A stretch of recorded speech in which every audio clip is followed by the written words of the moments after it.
Hey guys, Blazy here, and a while back I went through all the How to Train Your Dragon books, and there's quite a lot of them, but here's the thing, they are very different from the movies, while at the same time, not so different.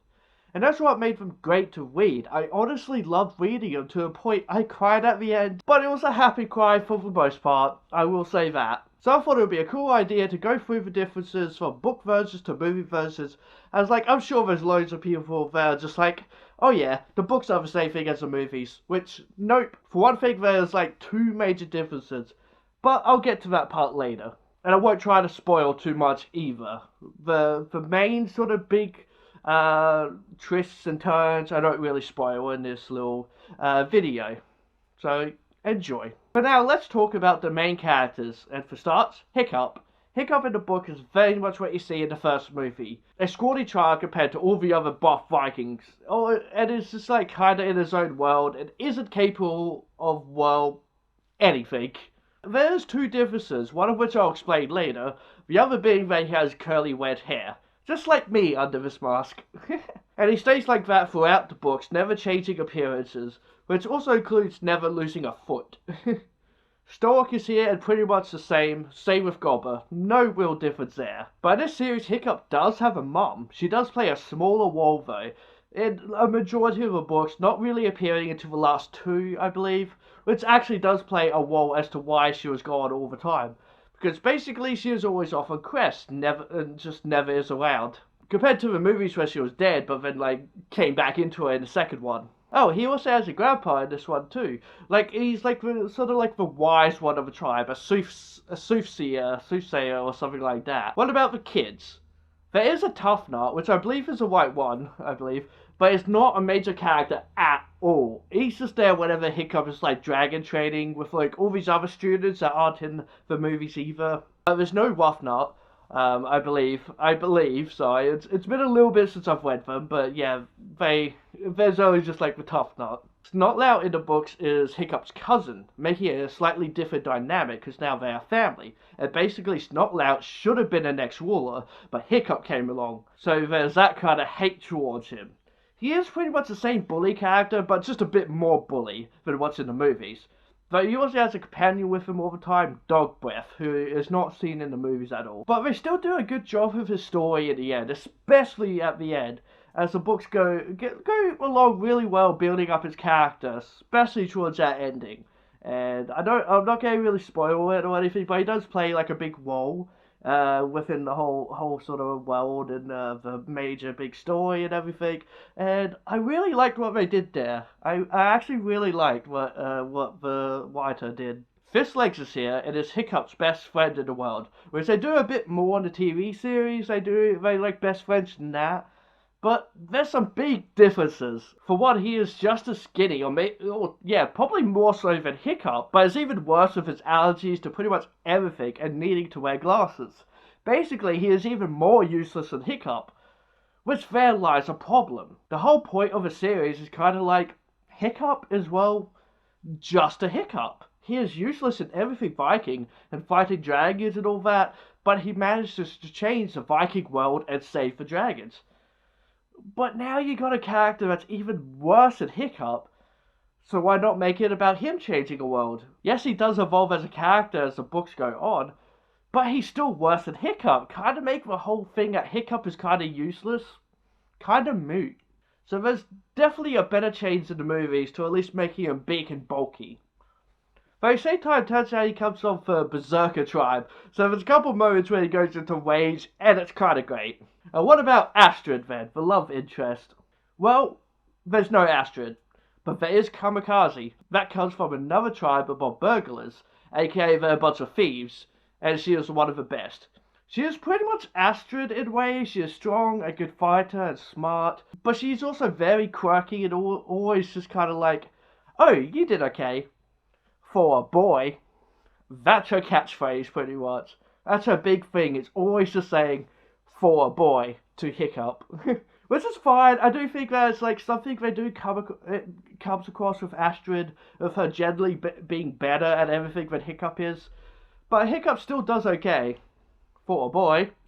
In this world, for starters, they already live with dragons, so that's a major change in the movie. At the start of the books, they already live with dragons and ride them and all that. Snorlax does end up getting the exact same dragon, but it's not called Hookfang, it's called Fireworm. Which then in the TV series they end up calling a fireworm a different kind of dragon. And while Kamikaze's dragon is named Stormfly, it's very different. So it's like a long kind of dragon, and it's a mood dragon, and changes color all the time depending on the mood she is in. Fishlake is a very scared, useless dragon, but ends up later getting a three-headed stealth dragon. That's also pretty huge compared to the others. And that whole storyline was honestly kind of great. How all that, like, happens is pretty great. But okay, Toothless. Toothless is not the same dragon at all. Not one bit. Instead, Toothless is a tiny dragon with attitude. How do I know he has attitude? Well, that's one of the major differences. In the books, Hiccup can talk Dragonese, aka he can talk to dragons. Yep, he can talk to dragons. At the same time, there are some dragons who can speak Norse, the language they speak in the books, I believe, because they're Vikings and all that. Which, example, Stormfly actually speaks to everyone, for example. But yeah, so Toothless talks in the books in a very unique way. Like, this is something I love about the books. Not only are there some funny drawings, like the books are full of drawings that get better and better with each book. It's really quite amazing to watch. Like, there's some really cool artwork in here. Some really silly stuff, but some really cool ones too. Like, most pages have drawing of them, either of like the dragons themselves, or like to really show you and help you visualize what the dragons look like or the characters look like. It also really just shows you just how messed up Hiccup does get in some scenes. Towards the end, mostly, or just how creepy some characters are, which I'll get into afterwards. But also, like, we'll have, like, contain information on the dragons and all that, like how, Fishlake has, like, little cards in the movies. It has, like, little cards with all information on all the dragons of them. That's pretty much what you see in the book, so that's really cool. But then it also, then, like, contains information on how to speak dragon, which the dragon speaks. It's not that much different. It mostly does contain like different speech kind of patterns and like generally different kind of noises you have to make. But it's really not that much different. Which that makes it actually kind of great that the Vikings don't understand it because of how dumb they are. Because yeah, Toothless talks in a very silly way. It is kind of fun. And I'll read you some of the translations from the book now. So here you go, this is what it kind of looks like, learning to speak Dragonese. So, here we go. So, Dragonese is punctuated by shrill shrieks and popping noises and sounds. So, it's not quite speaking English a different way, or speaking Norse a different way. You do have to make little sounds and such. For example, the word pishu, for example, is pronounced very much like a sneeze. So, here we go. Alright. Pishu na mudmuds de meow meow. Pishu na mudmuds de meow meow means please do not eat the cat. Hoodie chuck it up Hoodie chuck it up undi jam jams de papa. Okay, who has been sick in my father's pajamas? Parker de booty forsakers de woden. Oh me da de girly boohoo. Sit for what, which means sit for Woden's sake before I burst into tears. Then, me wobbly guts big time is I am very poisonous. It's very, very silly little language here. It's probably backwards there, I just noticed. Very, very silly, but kind of really fun. There's some really great ones. It's not just that one. There's a lot of books that will have all the that will have like different little languages, little things in there, and it's really quite funny. Especially once you manage to understand how to pronounce it a bit better. So yeah, it's pretty great to be honest. So in short, Hiccup can talk to dragons, and Toothless is just really sassy. He's really sassy and just so lazy. All he wants to do is eat. He doesn't do anything. He is extremely useless and kind of annoying like that. I still loved him, but it's definitely a different kind of love than in the movie series. Now, is that a bad thing? Yes and no. The books are very different, which also, like, still feels the same. The spirit of How to Train Your Dragon is in the movies as much as it is in the books. I can listen to the music from the movie and it goes so well with stuff in the books. And the characters, I can easily visualize the same voices matching up pretty well. Everything still feels the same from book to movie. Again, the spirit and the heart is very much there in the movies. In the end, the book is all about Hiccup growing up and becoming a leader, much like the movies. So honestly, I just felt like I was reading more adventures of Hiccup and Toothless in the end. So am I mad that the movies are so different? No, because they took the spirit. But I will say I absolutely want a TV series based completely on the books. I want to see them do everything with the books at some point. It would be a great way to bring back How to Train Your Dragon in a very respectable way. Because, like, okay, the story. The story is very different again for the most part. Basically, we are told early on about the lost things. These things that Hiccup just kind of finds. These things all belong to the greatest pirate, or perhaps greatest king, that has ever lived.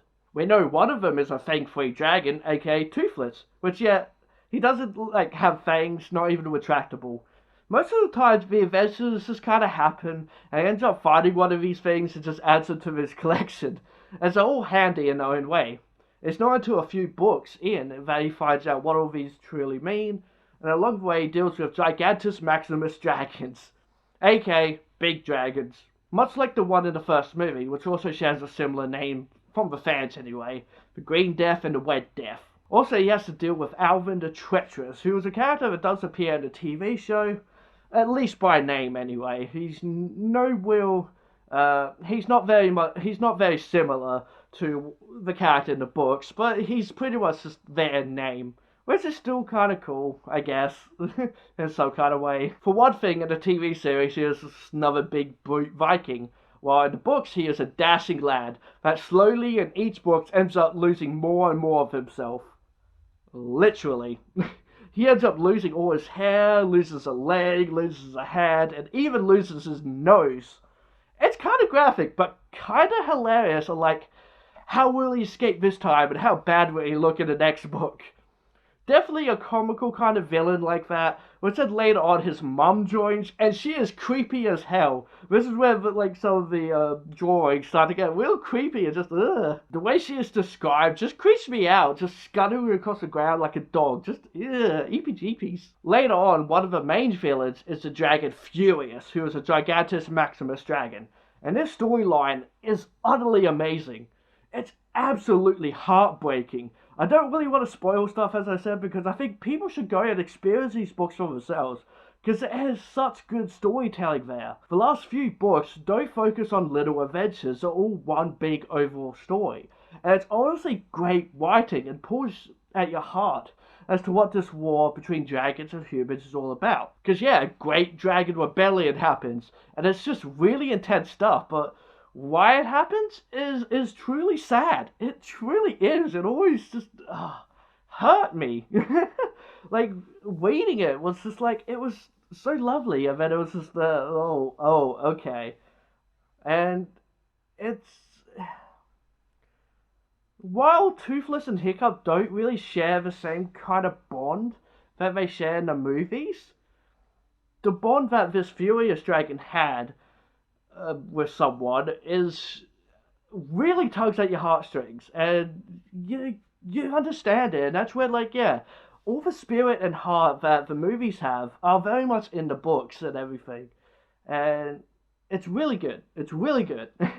I honestly recommend these books, and again, hope that someday we get this in a TV series because it needs it. More people need to see the story in these books because it's definitely its greatest strength. That Dragon Rebellion storyline is great. The only real complaint I have about the books is characters do kind of disappear in the books. Like there's one dragon called One Eye, that's a mean dragon but also is Hiccup's riding dragon that he slowly befriends. But it later joins Rebellion, and that's kind of all we know. We never hear of that dragon again, and that's kind of sad to me. It's alive, its status is alive. That's all we really know. We never got closure on that character because he did befriend Hiccup. He has tried to help him and everything, but once the Dragon Rebellion started, he kind of went off and joined it, and then that's all we got. We never got closure with him. And then some like Hiccup's dragon training classmates slowly just disappear, like they'll just use different ones in the books and such, and that's fine. But when you do go over to that overall storyline as such, and then those characters start disappearing or appearing and all this kind of stuff, it does get a little bit messy and just like, it's like, oh, what happened to that character? Who knows? Probably dead. That is really the only problem I have. So, yeah, there's a bunch of things I probably missed, but I don't want to spoil the books as I said. Please do read them if you get the chance to, because they are pretty great. Like, again, I love some of the art in the books, and it gets really artistic. Like, when they're in, like, a really dark place, all the pages will be, like, blackened out and everything. And that's really cool. It makes you, you know, feel like you're there a bit more. And it's a really cool style and everything. I definitely recommend them. And I hope you guys enjoyed this video. If you did, give it a like and subscribe to our channel because I'll love you if you do. Hit that bell icon. I forgot my outro again. It's not just saying it. It's not just saying it. I have particular movements that I do. That's the part that I keep forgetting. Anyway, guys, if you like this video, give it a like and subscribe to our channel because I'll love you if you do. Hit that bell icon, and this fox says, be who you want to be. Alright guys, bye for now. Ow ow.